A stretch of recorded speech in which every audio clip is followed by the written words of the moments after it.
Yo, what is up, guys? It is Pat here, and before we get into today's video, what a Super Bowl. I know I'm a little bit late on that, but I think it's crazy that Nick Foles, a backup quarterback, led the Eagles to the Super Bowl and won it against the GOAT, Tom Brady, and I'm going to be discussing a couple landing spots for him in this offseason. And yeah, let's go ahead and get into today's video.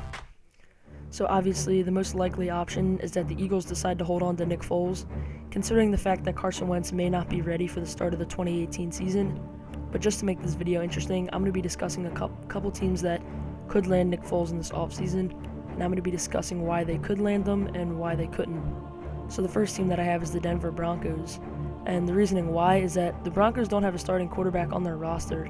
It's not Paxton Lynch or Trevor Siemian. Obviously, they're just not good quarterbacks, and Foles would be their best quarterback by a significant margin.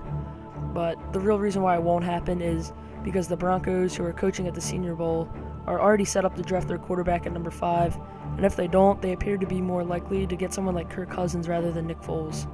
Although the Broncos players have already expressed their interest in Cousins, and linebacker Brandon Marshall saying he expects GM John Elway to chase a free agent quarterback, while one report said that the Broncos will continue to pursue Cousins. So it's obvious by that article that they're really not that interested in Nick Foles, so that's going to lead us into our second team. And I feel like this team is the most realistic is the Arizona Cardinals, and the reasoning why it could happen is that Carson Palmer retired, which leaves them without a starting quarterback, and they also went 8-8 this season, which means they're not picking until number 15. That means they're not likely to get one of the top 3 quarterbacks in this year's draft, and they're kind of in a weird spot. They just lost their coach and quarterback to retirement, and Larry Fitzgerald could be next, and they still won 8 games. A complete rebuild wouldn't really make total sense, and they might not want to spend a lot of money on Cousins if they'd rather address multiple holes in free agency, and Foles could be a little bit cheaper in picking up than Kirk Cousins. But why it won't happen is that why should Nick Foles elevate the Cardinals to the level of a contender? The Cardinals reside in the same division as the young but dominant Rams, the always good Seahawks, and now the up-and-coming 49ers now that they have Jimmy Garoppolo on a 5-year deal. The Cardinals would be better off saving their draft picks and signing someone like McCown or Sam Bradford as a bridge quarterback.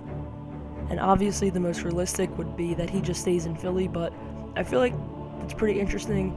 A couple other teams I'm not really going to be going into, but he could end up going to is the New York Jets, the Buffalo Bills, maybe the Vikings, but not really, the Browns, and yeah, that seems like pretty much it.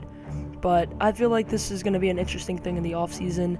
And also, speaking of Kirk Cousins, going to be making a video on him and what the Redskins should do with him, considering they got Alex Smith, which isn't a real big upgrade, but it's still an upgrade. But that's just going to wrap up this video for today. But that'll be it for this video. If you liked it, please give it a thumbs up. Don't forget to comment and subscribe. Peace. Thanks for watching.